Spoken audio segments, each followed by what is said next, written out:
Hello friends, कैसे हैं आप सब। This is Harsha Mahajan and welcome to my YouTube channel Law Time. सबसे पहले तो मैं आप सबको दिल से थैंक यू बोलना चाहती हूँ, बहुत सारा थैंक यू बोलना चाहती हूँ कि मुझे मेरे फर्स्ट वीडियो पे बहुत अच्छा रिस्पांस मिला है। इसलिए आज मैं अपना सेकंड वीडियो लेकर आई हूँ और मेरे सेकंड वीडियो का टॉपिक है indecent representation of women prohibition act 1956। तो आज मैं माइनर एक्ट डिस्कस करूंगी। ये माइनर एक्ट सारे ही कॉम्पिटिटिव एग्जाम में एडीपीओ, जुडिशरी, आरजेएस और डिफरेंट स्टेट जुडिशरी एग्जाम में और डिफरेंट डिफरेंट एग्जाम्स में आपकी हेल्प करेंगे। तो मेरे वीडियो को आप ध्यान से सुनना। मेरा वीडियो ज़्यादा बड़ा नहीं होगा। ये एक्ट बहुत ही छोटा है, सिर्फ 10 सेक्शंस का एक्ट है। तो मैं इस वीडियो को बहुत ही समराइज्ड वे में, इस एक्ट को अब बहुत ही समराइज्ड वे में आपके सामने रखूंगी। तो guys, let's start it. Indecent representation of women क्या होता है? इंडिसेंट रिप्रेजेंटेशन ऑफ वुमेन को प्रोहिबिट किया गया है। ये सारी चीजें हम इस एक्ट में देखेंगे। तो पहले let's discuss the preamble of the act. Preamble of the Act is an act to prohibit indecent representation of women. But what is indecent representation of women is defined under the definition clause, which we will see. So, indecent representation of women किसी भी method से, through advertisement और advertisement publications, writings, paintings, figures और in any other manner, किसी भी form में अगर किसी महिला का इंडिसेंट रिप्रेजेंटेशन कर रहे हैं किसी भी माध्यम से, तो वो प्रोहिबिट किया गया है लॉ में। सीधा सीधा इस एक्ट का मेन ऑब्जेक्ट यही है कि किसी भी महिला को इंडिसेंट वे में प्रेजेंट नहीं करना है। तो क्या आपके दिमाग में अब एक चीज आएगी, एक छोटी सी चीज आएगी कि क्या किसी का किसी का कुछ ऑब्सीन वीडियो पब्लिश करना इंडिसेंट में आएगा? बिल्कुल आएगा। इंडिसेंट रिप्रेजेंटेशन में वो आएगा। इस एक्ट में प्रोहिबिट किया गया है। नेक्स्ट हम बात करते हैं, जब आप किसी भी एक्ट को पढ़ेंगे तो आप कोई सा भी एक्ट पढ़ेंगे, आपको इन पॉइंट्स का बहुत ज्यादा ध्यान रखने की जरूरत है। आपको assent date, came into force date, total number of sections कितने हैं, टोटल नंबर ऑफ चैप्टर्स कितने हैं और इसका एक्ट नंबर क्या है। इससे एक क्वेश्चन तो बनेगा ही बनेगा। आप किसी भी एग्जाम दे रहे हैं, कोई सी भी एग्जाम दे रहे हैं, जिस एग्जाम में प्री होता है वहां पे ये क्वेश्चन आने के चांसेस बहुत ज्यादा है। एक आधी क्वेश्चन तो बनेगा ही बनेगा इस साइड से। क्या क्या याद करना है अपने को? सबसे पहले अपने को एक्ट की एसेंट डेट याद करनी है। तो इसकी एसेंट डेट क्या है? 23 दिसंबर 1986। केम इनटू फोर्स कब हुआ था? तो वेरी सिंपल, गांधी जी के बर्थडे के दिन ये केम इनटू फोर्स हुआ था। टोटल नंबर ऑफ सेक्शंस कितने हैं? 10। टोटल नंबर ऑफ चैप्टर्स नहीं है। ये भी याद करना है कि टोटल नंबर ऑफ चैप्टर्स नहीं है, 0 है, क्योंकि ये ऑब्जेक्टिव में आ जाएगा और ये गलत हो जाएगा। एक्ट नंबर 60 है। ठीक है, आइए सेक्शन 1 से स्टार्ट करते हैं। Section 1, short title, extend and commencement, ये तो सारे ही एक्ट का सेम रहता है। सबसे पहले हम शॉर्ट टाइटल की बात करेंगे तो short title is indecent representation of women act 1956। Extend की बात करेंगे तो अब जब से जम्मू कश्मीर रीऑर्गेनाइजेशन एक्ट 2019 आया है, तभी से ये सारे ही उस पर अप्लाई होता है, सारे ही। और इस फर्स्ट सेक्शन से एक क्वेश्चन आने के चांसेस रहते हैं, क्योंकि कहीं कहीं पे पहले से अप्लाई होता था, कहीं पे बाद से अप्लाई होने लगा है। कहीं पे जम्मू कश्मीर की ये डेट पूछ सकते हैं, जो कि 30 अक्टूबर 2019 से केम इनटू फोर्स हुआ था, तो ये डेट पूछ सकते हैं। तो ये सेक्शन 1 से एक आधी क्वेश्चन आने के चांसेस है, तो इसलिए इसको भी देखना जरूरी है। तो एक्सटेंड तो all over India, except Jammu Kashmir वाला प्रोविजन हटा दिया है, तो ऑल ओवर इंडिया। कमेंसमेंट अपन पहले ही देख चुके हैं, गांधी जी के बर्थडे के दिन इसका कमेंस हुआ था। फिर डेफिनेशंस में सेक्शन 2A वेरी इंपॉर्टेंट है। इंडिसेंट रिप्रेजेंटेशन ऑफ वुमेन क्या होता है, ये वो वेरी इंपॉर्टेंट है। और पैकेज, इससे क्वेश्चंस आते हैं। तो सबसे पहले देखते हैं कि एडवर्टीजमेंट क्या होता है। सेक्शन 2A में एडवर्टीजमेंट दिया है। बेसिकली तो इसके जो अल्फाबेटिकल ऑर्डर में ही है। बेसिकली अपने को याद करना है कि कौन से क्लॉज में कौन से डेफिनेशंस दिए and that's it. But still for the better understanding we need to understand कि क्या होता है। तो एडवर्टीजमेंट क्या होता है? Advertisement means any notice, circular, label, wrapper और अदर डॉक्यूमेंट जो कि visible representation made by light, sound, smoke और गैस। मतलब एडवर्टीजमेंट जिस भी मोड से बनता है, जो कि लाइट से हो या साउंड से हो या स्मोक, गैस, सारा ही इसमें इंक्लूड हो जाएगा। वो क्या कहलाएगा? एडवर्टीजमेंट कहलाएगा। फिर distribution means by way of sample, whether free और अदरवाइज। डिस्ट्रीब्यूशन फ्री भी हो सकता है और अदरवाइज भी हो सकता है। Indecent representation of women, indecent representation of women क्या होता है? This is very important definition. Means any depiction in any manner of the figure of a woman, किसी महिला का, किसी वुमन का फिगर डिस्प्ले करना, हाँ, उसकी बॉडी पार्ट को इस तरह से प्रेजेंट करना जिससे इंडिसेंट या फिर डेरोगेटरी या डिनिग्रेटिंग शो हो रहा है। इन शॉर्ट, ऐसा कुछ करना जिससे किसी को कुछ उसके मन में कुछ गलत विचार आता है, कुछ लस्टी फील होता है या उसके मन में कुछ गलत विचार आता है, ऐसा कुछ भी प्रेजेंट करना, वो सारा क्या आएगा? इंडिसेंट रिप्रेजेंटेशन ऑफ वुमेन की डेफिनेशन में आएगा। और इस एक्ट में जो कि हम पढ़ रहे हैं प्रोहिबिट किया गया है। सेक्शन 2D, सेक्शन 2D बात करता है लेबल की।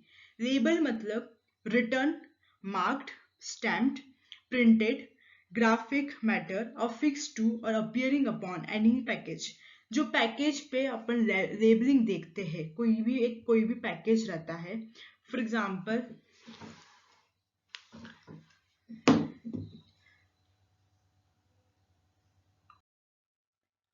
फॉर एग्जाम्पल ये बॉक्स है। ये बॉक्स पे जो भी लेबल किया गया, जो भी प्रिंटेड फॉर्म में लिखा है इसको सेल करने के लिए, तो इस पे जो भी ब्लू कलर से लेबलिंग की है इसको क्या बोलते हैं हम? लेबल।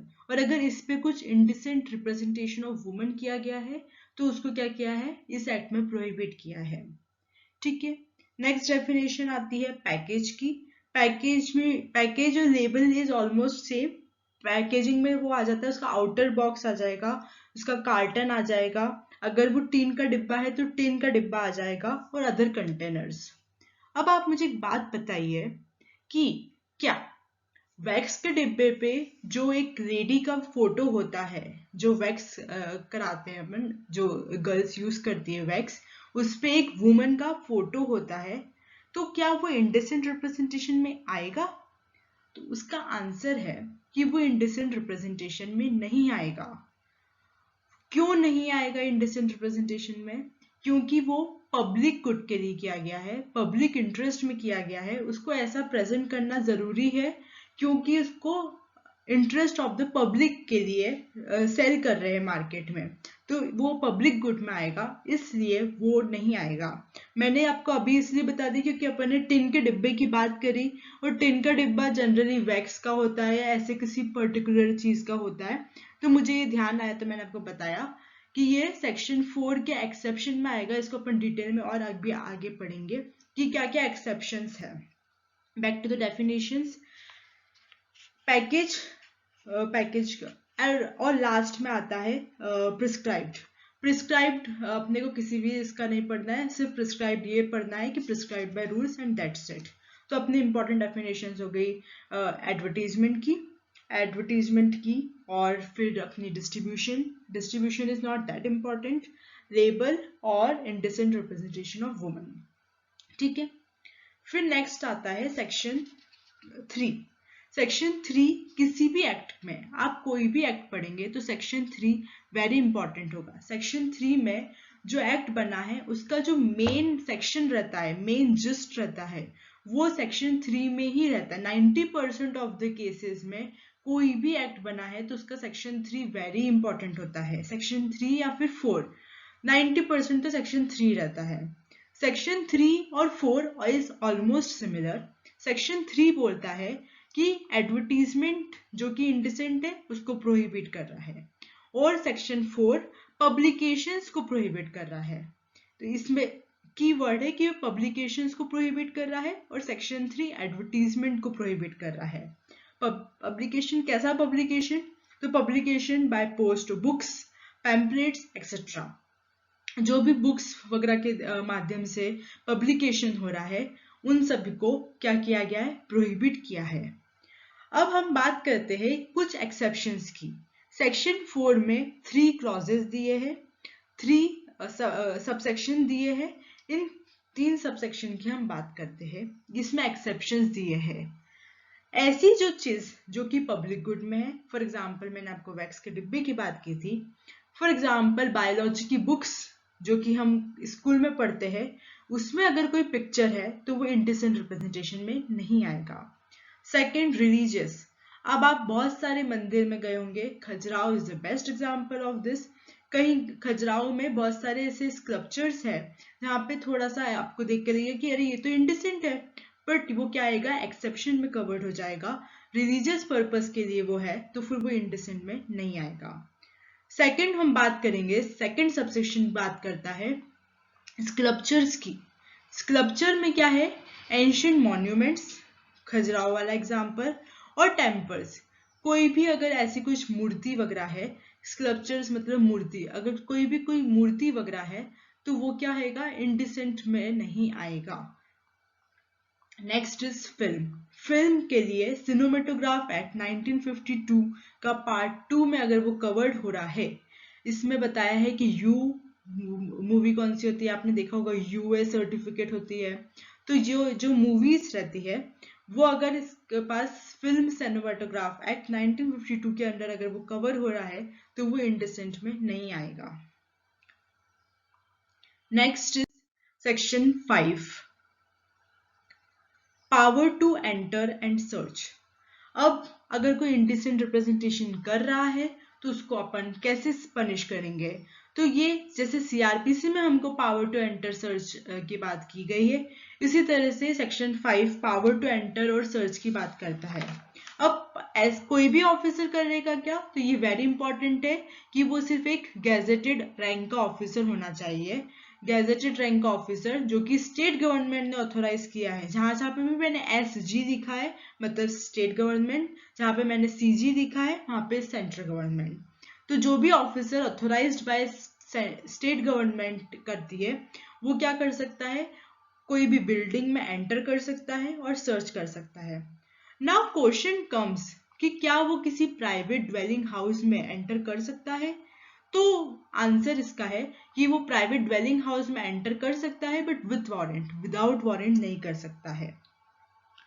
नेक्स्ट इज, अब ऐसा कोई ऑब्जेक्ट है जिसका इंडिसेंट रिप्रेजेंटेशन ऑफ वुमेन का मतलब ऐसे कुछ डिपिक्शन किया गया है जो कि इंडिसेंट है, और वो उस पर्टिकुलर बॉक्स से या किसी एक पर्टिकुलर थिंग से वो अटैच्ड है और उसको रिमूव नहीं कर सकते बगैर उस बॉक्स को ले जाए, तो क्या हम पूरे बॉक्स को ले जा सकते हैं, पूरे बॉक्स को सीज कर सकते हैं? तो इसका आंसर है यस, आप पूरे बॉक्स को सीज कर सकते हैं। ये सेक्शन 5 के प्रोवाइजो में लिखा है। नेक्स्ट, अगर कोई इंडिसेंट करता है, फॉर एग्जाम्पल अगर प्रेजेंट टाइम में हम देखें तो हमने देखा कि राज कुंद्रा का बहुत ज्यादा चल रहा था। अगर ऐसे कोई पर्सन इंडिसेंट रिप्रेजेंटेशन करता है तो उसकी पेनल्टी कितनी होगी? Very important section, very very important section. Penalty कितनी होगी? अगर कोई फर्स्ट टाइम करता है तो 2 years प्लस 2000 रुपए का फाइन। अगर कोई सेकेंड टाइम करता है तो मिनिमम 6 month तो उसको जेल में जाना ही पड़ेगा, मैक्सिमम 5 years, और इसमें फाइन है मिनिमम 10,000 और मैक्सिमम 1 लाख। यहाँ पे है मिनिमम मतलब 2 years means up to 2 years है, अप टू 2 years मतलब 1 day भी हो सकता है, 1 hour भी हो सकता है और नहीं भी हो सकता है। पर यहाँ पे क्या दिया है, ऐड दिया है, इसलिए जेल तो जाना ही पड़ेगा, पर 1 डे से लेके 2 इयर्स तक कितना भी हो सकती है जेल। ठीक है, ये वेरी इंपॉर्टेंट सेक्शन है, इसको बिल्कुल स्टार मार्क कर लो। नेक्स्ट सेक्शन है, नेक्स्ट 7, 8, 9, 10, इसको बहुत ऊपर ऊपर से देखना है। 7 है ऑफेंस बाय कंपनी, अगर कोई कंपनी ऑफेंस करती है तो हम इसको सारे एक्ट में देखते हैं कि उसके जो भी डायरेक्टर है, मैनेजर है, वो लाइबल होंगे। बट अगर वो ये शो कर देते हैं कि उनकी नेग्लिजेंसी नहीं थी, उनका ड्यू डिलिजेंस था, तो वो क्या होंगे, लाइबल नहीं होंगे।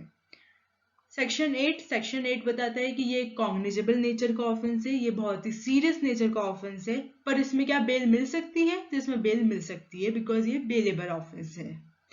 गुड फेथ का प्रोविजन दिया है, protection of good faith section 9 में दिया है। सेंट्रल गवर्नमेंट और स्टेट गवर्नमेंट के ऑफिसर को गुड फेथ का प्रोविजन दिया गया है, उनको प्रोटेक्शन दिया है कि अगर इस एक्ट में वो किसी को भी अरेस्ट कर सकते हैं, कोई भी ऐसा एक्ट करते हैं जो कि इस एक्ट के अंडर कवर होता है, तो उनको प्रोटेक्शन दिया गया है, उनको उसकी वजह से कुछ भी डिसएडवांटेज नहीं होगा। अगर वो उनसे बाय मिस्टेक से, मतलब कोई इनोसेंट पर्सन को वो फॉर एग्जांपल अरेस्ट कर देते हैं, तो उनको कुछ भी डिसएडवांटेज नहीं होगा। ये नहीं बोलेंगे कि अरे तुमने गलत अरेस्ट कर लिया, अब तुमको तो जेल में जाना पड़ेगा, नहीं, ऐसे नहीं होगा। Power section 10, power to make rules, ये थोड़ा सा इंपॉर्टेंट होता है कि रूल्स बनाने का पावर किसके पास है, तो इस एक्ट में सेंट्रल गवर्नमेंट के पास रूल मेकिंग पावर है। बस इतना ही याद करना है, दैट्स इट। इसके अलावा हमको कुछ भी याद नहीं करना है। अगर आप इस एक्ट को इतना कवर कर लेते हैं तो आपके एग्जाम पॉइंट ऑफ व्यू से ये सफिशिएंट होगा। लास्ट में मैं आपको एक चीज और बता देती हूँ कि वैसे तो मैंने ये एक्ट को बहुत ही सिंप्लीफाइड वे में ट्राई किया है कि मैं प्रेजेंट करूं। अगर आपको ऐसा लगता है कि आप कोई सेक्शन याद नहीं कर पा रहे हैं या किसी सेक्शन में आपको डाउट है, तो आप मुझे कमेंट सेक्शन में अपनी क्वेरी को लिख के जरूर बताइए।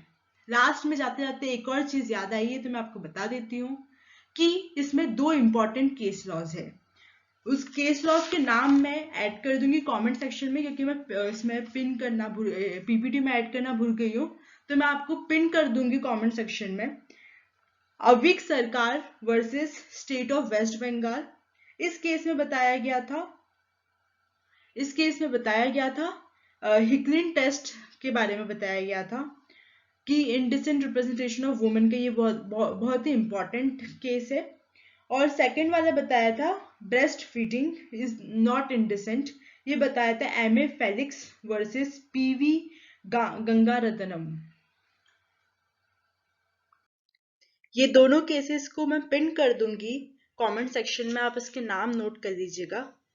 तब तक के लिए बाय बाय, आज के लिए बस इतना ही, फिर मिलते हैं नेक्स्ट वीडियो में। कीप स्माइलिंग, खुश रहिए और सबको खुशियां बांटते रहिए। Bye bye.